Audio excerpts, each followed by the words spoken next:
Assalamualaikum warahmatullahi wabarakatuh. Perkenalkan, saya Valentania, NIM 21129131 dari Program Studi Pendidikan Guru Sekolah Dasar Fakultas Ilmu Pendidikan Universitas Negeri Padang. Baiklah, di sini saya akan membuat sebuah program pemrograman moduler untuk memenuhi tugas mata kuliah pengantar coding dengan dosen pengampu Ibu Widya Darwin SPD MPDT pada pertemuan 11. Sebelum saya membuat dan menjelaskan tentang program yang saya buat, di sini saya akan menjelaskan terlebih dahulu apa itu pemrograman moduler. Pemrograman moduler merupakan paradigma pemrograman yang pertama kali diperkenalkan oleh Information dan System Institute (INC) pada The National Symposium on Modular Programming pada tahun 1968. Salah satu tokoh modular programming adalah Larry Kontanin. Program moduler merupakan suatu teknik pemrograman di mana program yang biasanya cukup besar dibagi-bagi menjadi beberapa bagian yang lebih kecil. Ada beberapa keuntungan dari pemrograman modular. Yang pertama adalah programnya lebih pendek, yang kedua mudah dibaca dan dimengerti, yang ketiga mudah didokumentasikan, yang keempat mengurangi kesalahan dan mudah mencari kesalahan, dan yang terakhir adalah kesalahannya itu yang terjadi bersifat lokal. Pemrograman modular memungkinkan programmer memanggil kembali subprogram yang telah didefinisikannya setiap kali diperlukan dalam programan tersebut. Programmer tidak perlu berulang kali mendefinisikan sekumpulan instruksi yang diperlukan berulang kali dalam sebuah program maupun dalam program lainnya. Dengan program moduler, sebuah subprogram dapat dianggap sebagai program kecil dengan sebuah tujuan spesifik yang umumnya berisi operasi sederhana dan apabila terdapat kesalahan dapat dilokalisir pada subprogram itu sendiri.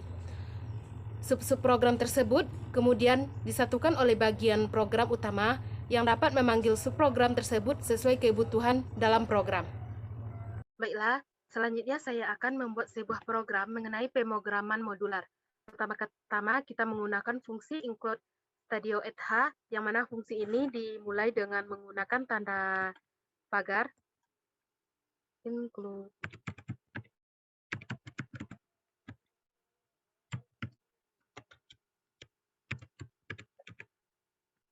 Nah, yang mana include stadio @h ini sendiri berguna untuk memberikan output maupun input dalam sebuah pemrograman yang kita buat. Tanpa kita menggunakan library ini, maka program yang akan kita buat ini tidak bisa digunakan ataupun tidak bisa menampilkan dan menginputkan sesuatu. Selanjutnya kita menggunakan fungsi in i sama dengan 263 diikuti dengan titik koma dan kita memberikan karakter y berupa variabel eksternal.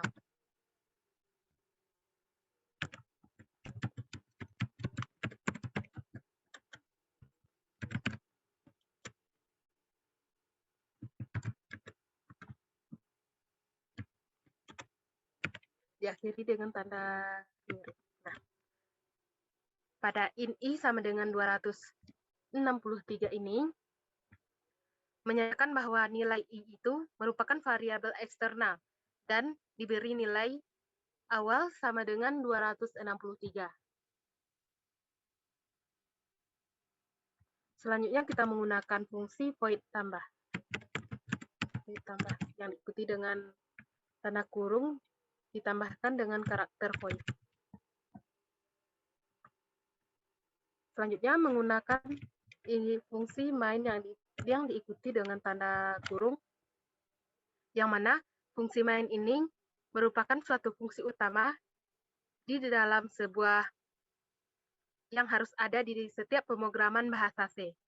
Fungsi main yang diikuti dengan tanda kurung ini berisi rutin utama program yang akan dijalankan ketika program C kita eksekusi. Selanjutnya menggunakan tanda kurung kurawal. Nah, sedangkan kurung kurawal ini atau bisa disebut dengan block statement yang mana berguna untuk mengurung beberapa statement menjadi satu statement. Pada pemakaian blok statement ini, biasanya diakhiri dengan tanda titik koma yang akan menjadikan instruksi panjang bagi assembly. Setelah penggunaan kurung kurawal ini, kita menggunakan fungsi print dengan diikuti dengan tanda kurung titik 2, kita memberikan karakter dengan nilai awal i sama dengan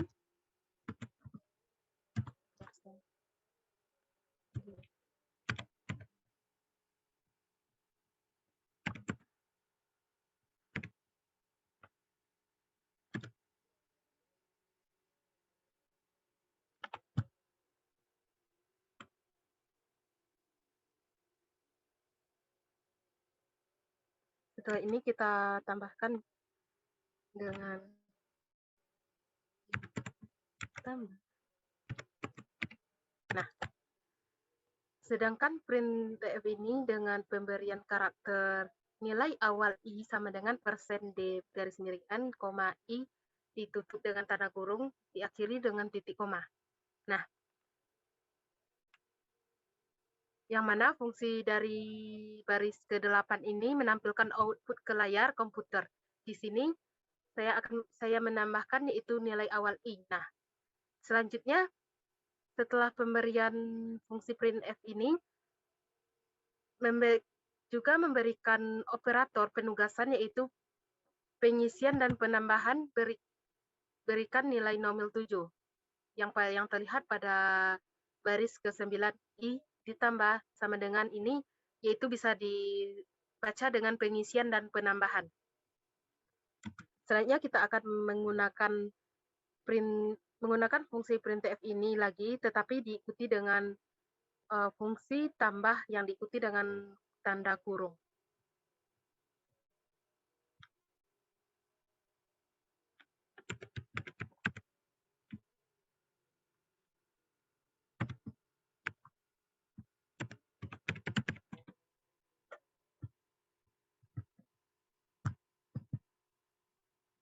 Nah, berbeda dengan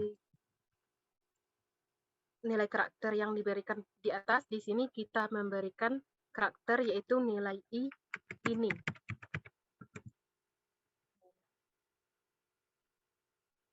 Nilai i ini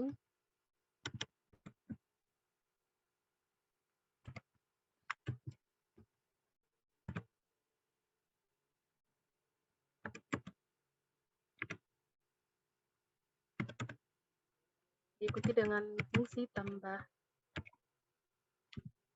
tanda kurung. Begitupun pada baris ke-12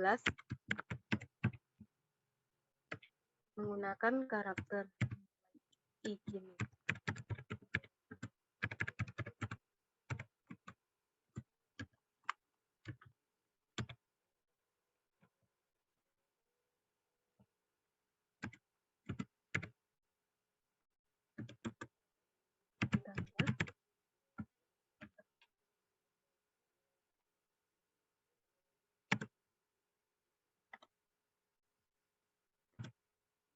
Terakhir gunakan lagi fungsi print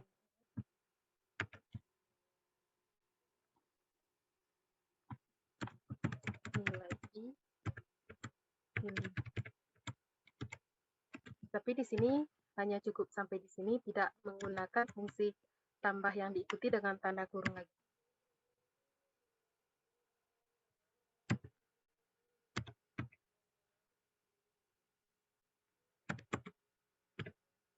Nah, sama-sama kita lihat di sini.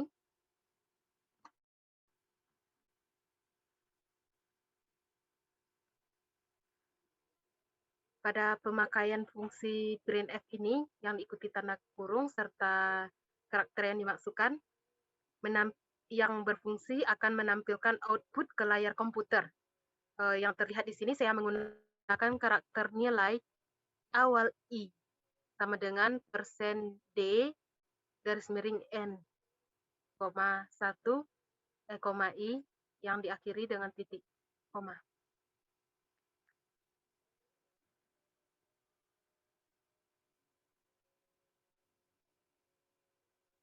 pada variabel nilai I. Pada variabel nilai I ini, selainnya dapat diubah oleh fungsi tambah pada baris ke-11 dan ke-13 ini, yang tersebut juga bisa diubah oleh fungsi main yang ini. Nah, setiap fungsi tambah diikuti tanda kurung ini pada baris ke-11 dan ke-13, maka ini dipanggil, maka nilai I-nya akan bertambah 1. Ingat ya teman-teman, dengan adanya fungsi tambah yang diikuti dengan kurung ini, maka nilai I-nya akan bertambah 1. Nah, kita akhiri dengan blok statement. Setelah blok statement ini, kita menambahkan lagi fungsi void pada nomor ke-17. Baris ke-17, void tambah. Dalam kurung void. Nah, sama-sama kita lihat. Setelah penambahan fungsi void tambah ini, kita berikan lagi tanda kurung kurawal. Sebelum kurung kurawalnya, sebelum baris terakhir kurung kurawal, kita juga menambahkan berupa fungsi I plus yang diikuti dengan tanda titik, koma. Nah, setelah blok statement ini kita gunakan, fungsi void tambah atau yang pada baris ke-17 ini berfungsi mendeklarasikan jumlah parameter ataupun nilai inputan yang digunakan di dalam fungsi void tambah ini. Nah, inilah kira-kira programnya, yaitu teman-teman. Setelah itu kita bisa menceknya apakah programnya ada yang error atau tidak. Jikalau ada yang error, kita bisa memperbaikinya lagi.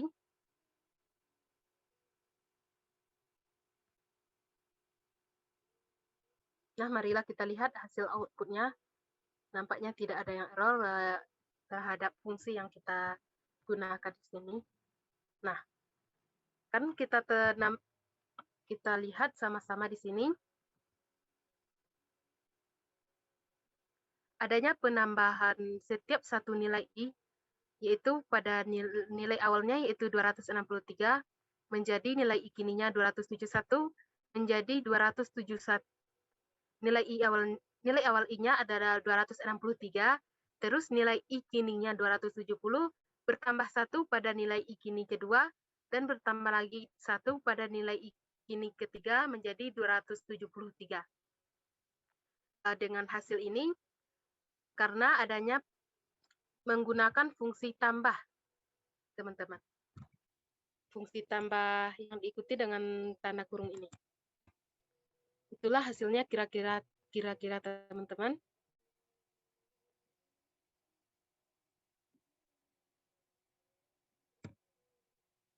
Pada contoh program yang kita buat ini, terlihat bahwa I hanya mendeklarasikan di bagian atas program saja, yaitu pada baris ke-5 sampai ke-1, dan tidak dideklarasikan lagi di dalam fungsi main. Nah, pada baris ke-6, maupun tambah yang diikuti dengan tanda kurung 2.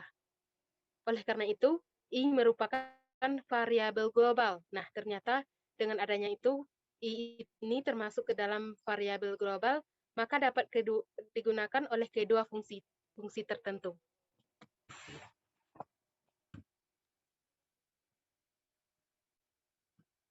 Nah, inilah kira-kira teman-teman hasil serta fungsi program yang digunakan di dalam pembuatan